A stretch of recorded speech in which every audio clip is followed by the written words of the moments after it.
Hello guys, welcome to our YouTube channel modern graph. Adobe Illustrator के new tutorial के साथ आप लोगों की खिदमत में हाजिर हूँ। आज मैं बताऊंगा कि एडोब इलस्ट्रेटर में रसीद डिजाइन कैसे किया जाता है। तो आइए ले चलते हैं आज के इस ट्यूटोरियल की तरफ। वीडियो शुरू करने से पहले एक चीज बता दूं कि अगर आप हमारे चैनल पर नए हैं, चैनल को सब्सक्राइब करना न भूलें। चलिए शुरू करते हैं आज का वीडियो। तो सबसे पहले हम एक पेज ले लेंगे। अभी मैं A4 साइज का ले रहा हूँ, आप जो भी ले सकते हैं। मैं A4 ले रहा हूँ। पेज लेने के बाद मैं अभी यहाँ पे एक रेक्टेंगल लेने वाला हूँ। रेक्टेंगल लेने के बाद इसको हम ड्रॉ कर लेंगे। इस तरह से ड्रॉ करने के बाद हम इसको सेलेक्ट करेंगे।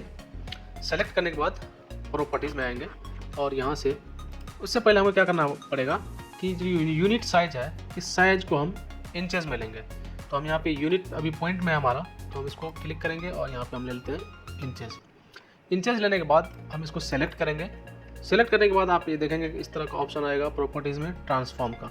तो आप W यानी कि विड्थ, इसको कहते हैं लंबाई, हम ले लेंगे 6 इंचेस और हाइट यानी कि चौड़ाई हम ले लेंगे 3 इंचेस। तो ये 3 इंचेस हमारा इस तरह का आ जाएगा। इसके बाद हम F5 प्रेस करेंगे। F5 हमारा ब्रशेस का शॉर्टकट है। F5 प्रेस करने के बाद हम ब्रश लाइब्रेरी मेन्यू पे जाएंगे, क्लिक करेंगे और यहाँ पर हम देख सकते हैं कि बहुत सारा ऑप्शंस है, जैसे कि बॉर्डर्स है। तो हम एक बॉर्डर लेने वाले हैं। यहाँ पे बॉर्डर पे आप जो ही क्लिक करेंगे तो ये देखेंगे कि यहाँ पे border dash, border decorative, border frame, बहुत सारा है इधर। तो मैं अभी जाने वाला हूँ बॉर्डर डेकोरेटिव में, और डेकोरेटिव में जाकर के आप देखेंगे कि यहाँ पे बहुत सारा बॉर्डर यहाँ पे रखा हुआ है। तो आप इनमें से जो आपको अच्छा लगे आप चूज़ कर लेंगे। तो मैं अभी ये ले रहा हूँ। इसको लेने के बाद हम इसको क्लोज कर देंगे। फिर उसके बाद हम इसको सेलेक्ट करेंगे और ये वाला बॉर्डर जो हमने लिया था रेक्टेंगल 2, इसको क्लिक करेंगे। तो ये आप देख सकते हैं कि हमारा इस तरह का बॉर्डर बन करके तैयार हो गया। बहुत आसान है। अब ये बॉर्डर ले लेने के बाद हम चाहते हैं कि यहाँ पे कुछ लिखें, जैसे आप मदरसा का नाम लिख सकते हैं, जो भी आपका ऑर्गेनाइजेशन है उसका नाम यहाँ पे लिख सकते हैं। तो मैं एक मदरसे का यहाँ बनाने वाला हूँ, तो उसका नाम लिखूँगा। टेक्स्ट ले लेते हैं और मैं लिखता हूँ यहाँ पे जामिया।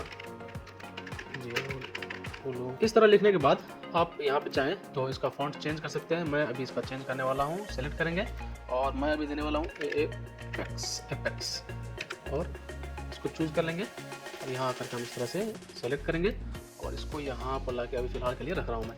इसी तरह से मुझे उर्दू में भी लिखना है, तो उर्दू लिखने के लिए आपके कंप्यूटर में उर्दू कीबोर्ड आना चाहिए। तो मैं अभी यहाँ उर्दू कीबोर्ड यूज़ कर रहा हूँ, उर्दू पाकिस्तान और करल उर्दू फोनेटिक कीबोर्ड है। अगर किसी को चाहिए तो मैं इसको इंशाल्लाह डिस्क्रिप्शन में डाल दूँगा, तो वहाँ से आप डाउनलोड कर सकते हैं। तो मैं अभी लिखने वाला हूँ।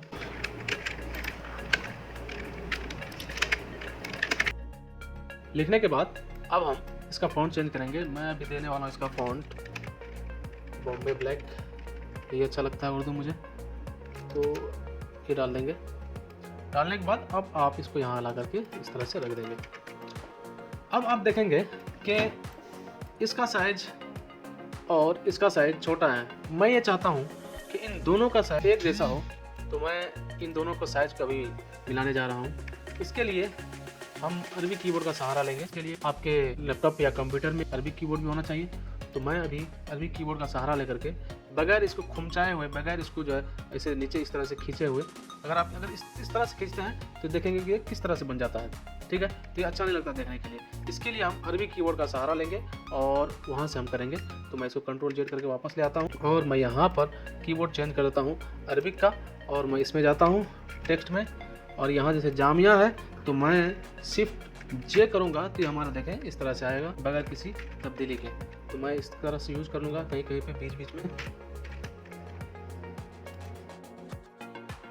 तो आप देखेंगे कि हमने जहाँ जहाँ हमको डालने की ज़रूरत थी हमने डाल दिया है, और देखेंगे कि बगैर किसी तब्दीली के, बगैर इस तरह से खींचे हुए हमने जो है बराबर कर दिया दोनों के बराबर।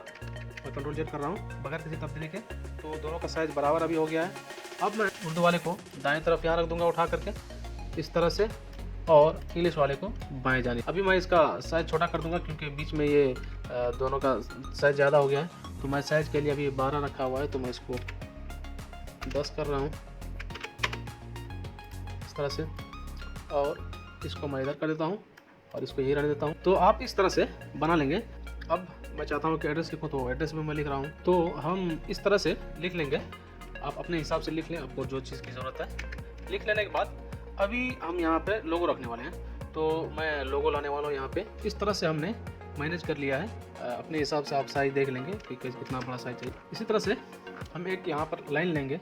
लाइन लेने के बाद मैं अभी इसको सेंटर करने वाला हूँ और ये हमारा आ जाएगा सेंटर। अब हम चाहेंगे कि यहाँ पे कुछ लिखें, जैसे कि इसमें ग्रामी मुकम्मल पता वगैरह, तो मैं वो अभी लिखने वाला हूँ। इसमें ग्रामी मुकम्मल पता और महसूल लिखने के बाद हम इस तरह से यहाँ उठाकर अपने हिसाब से रख देंगे। इस तरह से रखने के बाद हम इसी लाइन की कॉपी करेंगे। ऑल्ट के साथ मैं ले लेता हूँ यहाँ पे, और इसको हम यहाँ ला करके इसके सेंटर रख देते हैं, और एक कॉपी करेंगे ऑल्ट के साथ और इसको यहाँ ला कर रख देते हैं। इस तरह से एक और कॉपी करेंगे और इसके लाइन में हम यहाँ ला करके रख देते हैं। अब मैं इन तीनों को सिलेक्ट करूँगा और यहाँ ला करके मैं कर दूँगा छोटा।